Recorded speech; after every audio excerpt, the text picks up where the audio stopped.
Welcome along to the shoutiest segment on Irish radio. It's a scintillating, it's a stupefying, it's a splendido, crappy quiz. Every Friday we pit three of Team Off the Ball up against one another in a no-holds-barred quiz of sporting factoids at the end of every single week. Allow me to welcome tonight's contestants. It's been a long week. It's been a long week. That was a struggle. Wow. Yeah, it's been a struggle. It looks like it's been a struggle for you too. I don't think it looks like it's been a struggle for me at all. You look good. You look pretty good. I look like I've been doing a bit too much time out in the sun. You could almost pick out the exact brand of sunglasses you were wearing. Yeah. I was walking along, I think it was the 13th or 14th hole yesterday following Padraig Harrington, and the girl carrying the scoreboard was walking in front of me, and I looked at her calves, which were reflecting back the reddest calves you have, and I thought, oh no, this girl is going to be in a lot of pain this evening. And then I looked at my own calves and went, oh no. I'll be honest with you, when John zooms in your face there, you can see the sunglass line. You can absolutely see it, And it's pretty impressive. I looked in the mirror in the press tent and I went, dear God, this is pretty horrific. For anybody listening on the radio, it's basically the colour of tomato ketchup, and then the eye line is the colour of chalk. Yeah. It is really that bad, but it's impressive. Good week, yeah.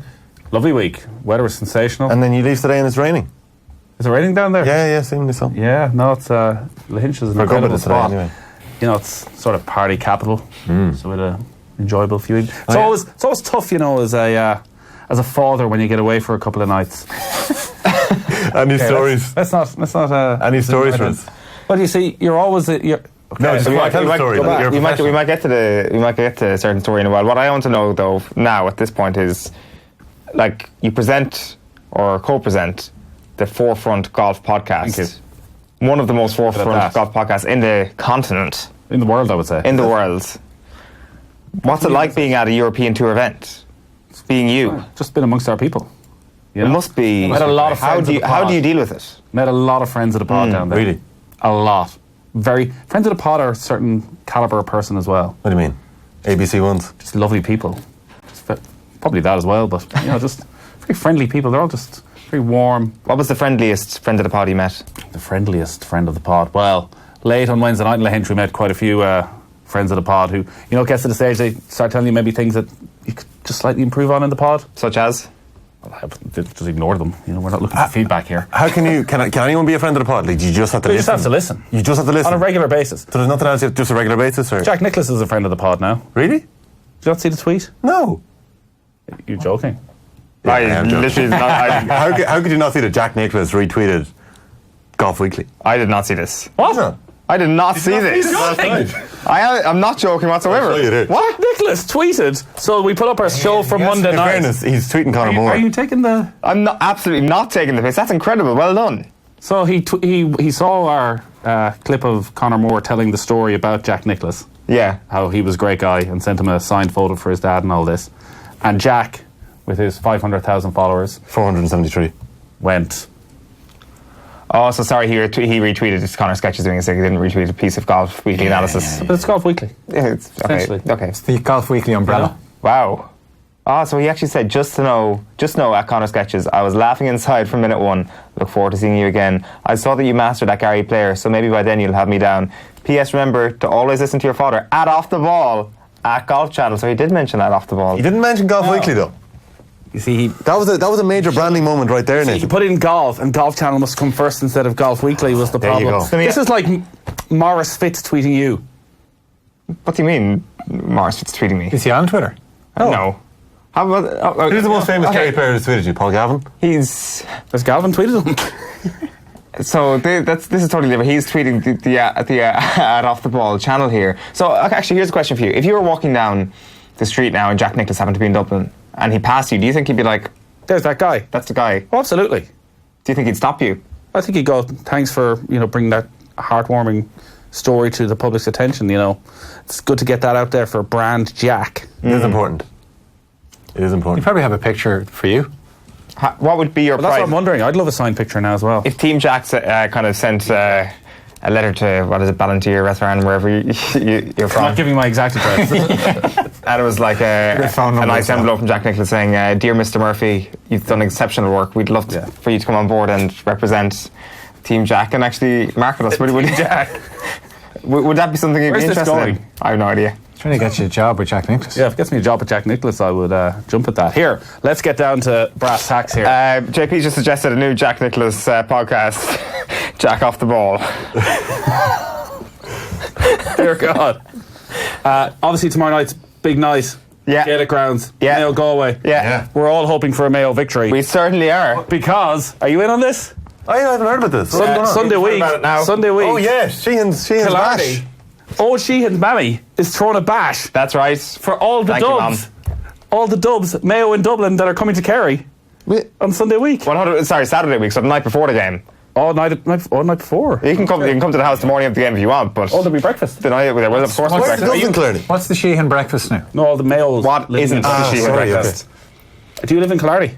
Just outside Killarney. Fieries. About 15-minute drive. It's close to the airport.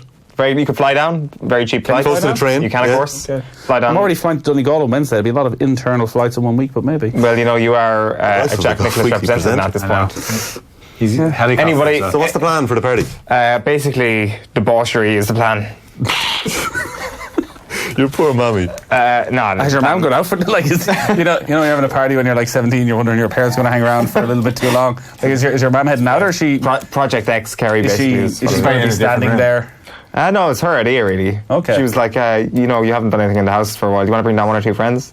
So that's what we're going to do. So everybody who's listening is invited. Oh my I'll God, send you it's up going to be one of those parties. And is there that going to be gets a out of control. couple of pots of food? Yeah, Rice Krispie buns and body shots, as JP says.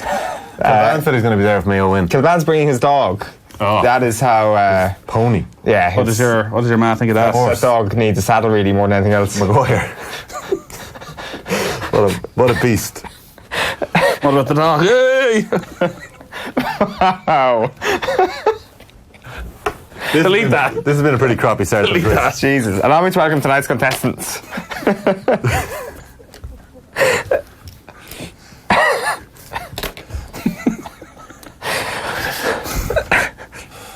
I think I've got some form of sunstroke.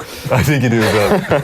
Allow me to welcome tonight's contestants. Our first contestant tonight is limbering up for his big weekend at Marley Park. It's longitude time, which means it's time for him to break out his Steph Curry jersey, time to neck a few cans of Galahad, time to get on it with the lads, time to see Chance the Rapper smash it, time to replicate that guy at Glastonbury last week who got brought up on stage to rap Thiago Silva with Dave. He didn't choose the Festival Life. The Festival Life chose him. Give it up for Tommy Rooney. I'm kind of offended.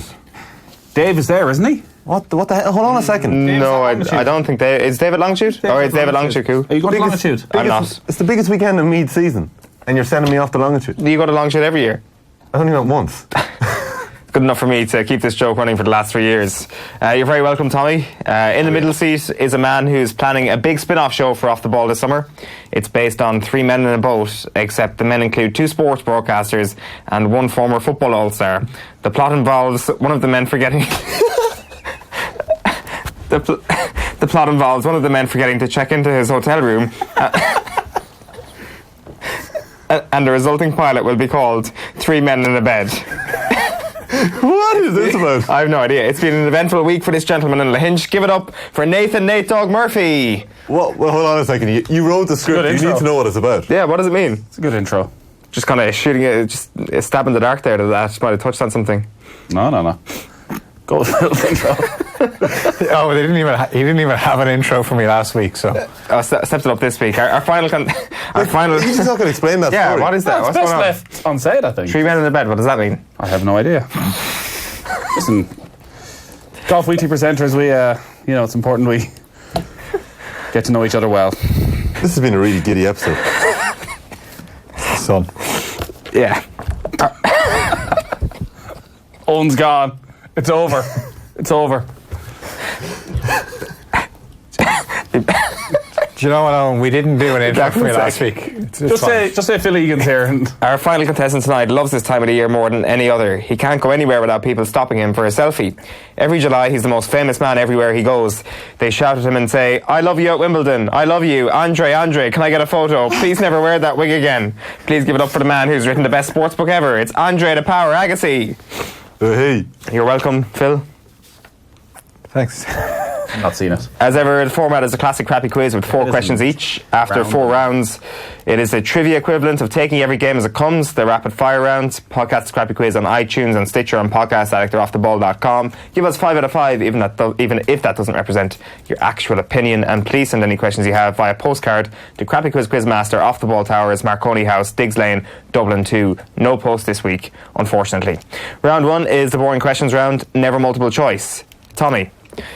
Mayo are back in Limerick this weekend for the first time in Championship since 2014, when Mayo Mick took it upon himself to defend the pride of Mayo against the satanic refereeing on show. Have Mayo not played in Limerick twice since then? Good point. Qualifiers there, didn't it? Does that impact the question? No. Name the ref in the 2014 All-Ireland football semi-final replay. The replay. That's a really tough one. Cormac Riley. Correct. Such an easy. Tommy's run of getting the first question correct when he can see the first sheet of the Quizmaster's page Such an goes easy on. question. He booked me earlier this year, so how could you? What how did could you do? forget it? I can't remember. Was it dissent?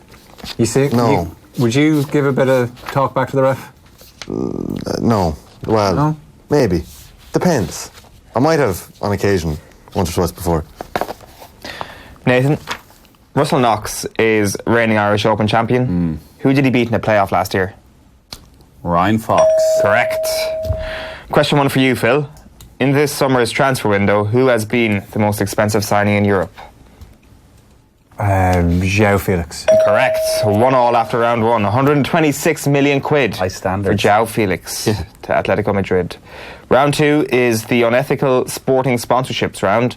And good news for everyone at home, it was written by JP, so much higher than the usual standard of questions written by me. As you can see, from Nathan's complexion, somewhere between Fire Engine Red and the 7th Ring of Hell, he's been topping up on his vitamin D intake on what's been, up until today, a very sunny Lahinch for the Irish Open. Nowadays, Dubai Duty Free are the title sponsors of a tournament that used to be sponsored by the smoother, sophisticated choice, Carol Cigarettes. Inexplicably, cigarette sponsorships have gone out of fashion despite being sexy and cool. But can you name the sporting events or teams associated with these cigarette brands? Question 2 for you, Tommy.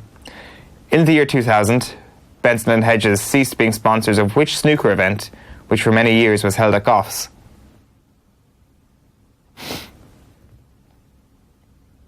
The World Snooker Championships. No. What the hell is it? Masters? The Masters. Yeah, the B&H Irish Masters. The Irish Masters. Yeah. Benson Hedges sponsored the Irish Masters. Yeah. Yeah. Question 2 for you, Nathan. I should have known it by Goffs. For 22 years, from 1974 to 1996, which Formula 1 team was sponsored by Marlboro? McLaren. Correct. Question 2 for you, Phil. Between 1995 and 2001, Silk Cut were the main sponsors of which blue ribbon event in the Rugby League? The Challenge Cup. Correct. There's only one blue ribbon event in Rugby League. Well, what do you mean? Like, I don't have any major protests. there's no here. alternative. You still have to know. The two of you got the name of it. Though. Come on. Yeah. Question 3, or into round 3, sorry. And round 3 This is is... probably the most well known, like. You didn't know it. I did. McLaren. Would you have got Tommy's question? You all would have got. probably I would think have. it's an age thing, the cigarettes thing, isn't it? The round 3 sip your tea round. After Alex Morgan's celebration against the English on Tuesday night, this round will test your knowledge on the other famous celebrations we've seen in sport. Question 3 for you, Tommy. Which striker celebrated by greeting Tactics Tim with an army salute after netting for Spurs? Sherwood famously saluted back to the player.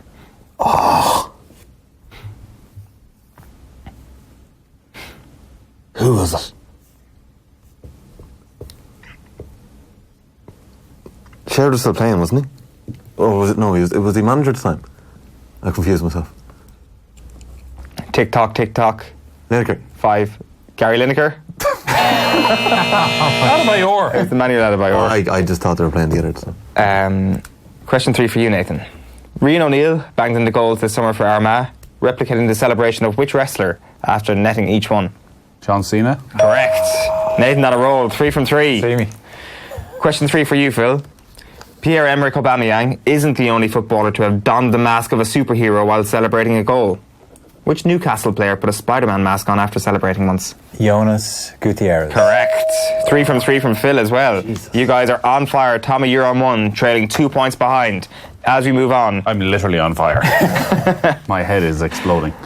to round 4, which is the fun free magic number round. Contestants get 3 points for getting the number exactly right. If no one manages that, the nearest contestant who doesn't go bust gets 2 points. What was that just on screen there a second ago? The second closest gets 1 point. Again, I'm going to state that we can only accept the answer that's written on your paper. I'm also going to have to ask for your pens once the music ends. So if you don't mind, give us the following number.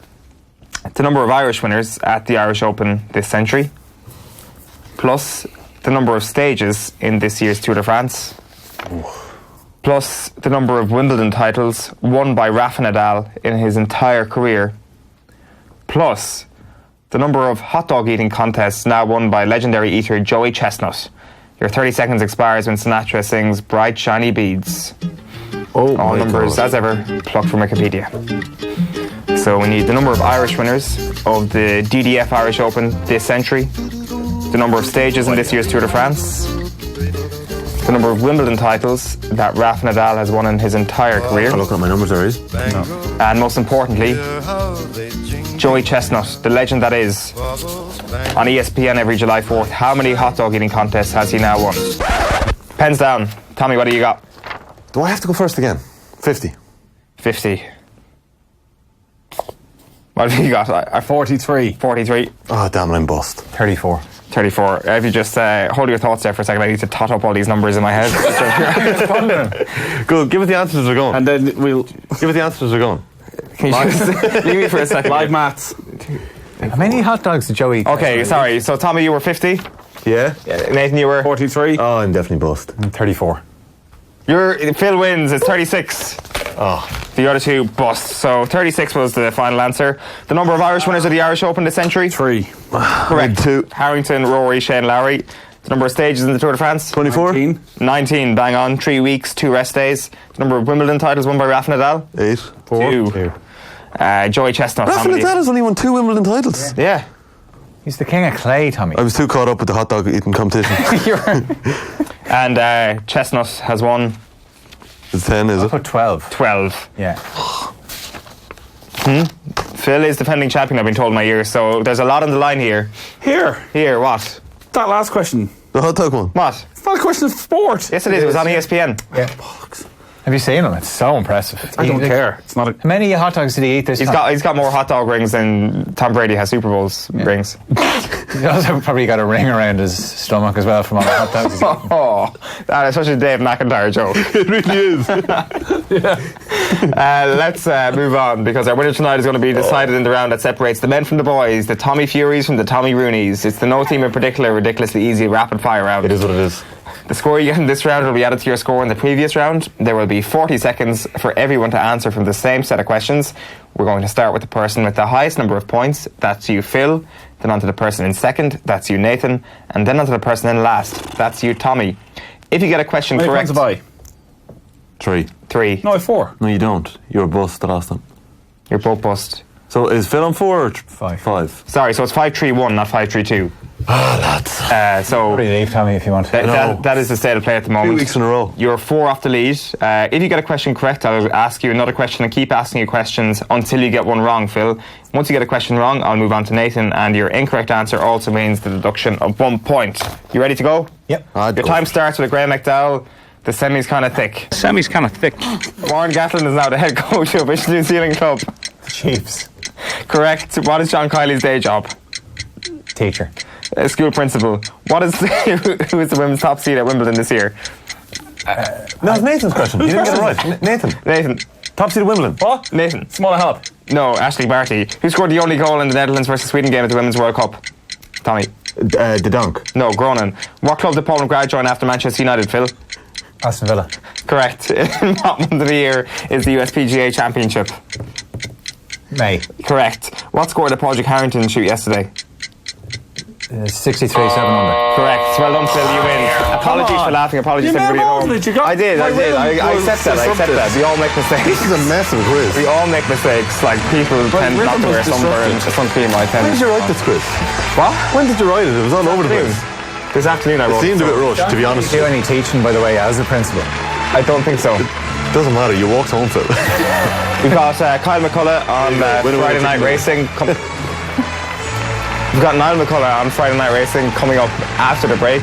Thank you very much for joining us in the studio. It's been great having you. Congratulations once again, Phil. Thanks. Phil on a roll. He's won 3 in a row. He's beaten Nathan twice in a row. So the whole Has he? Nathan asked the yes. Yeah, like I can't remember the last time it was beat. I'm going for Joey Chestnut's record. Well done, Phil. We leave it there. We'll join us next week on YouTube for the crappy quiz. We'll take a quick break.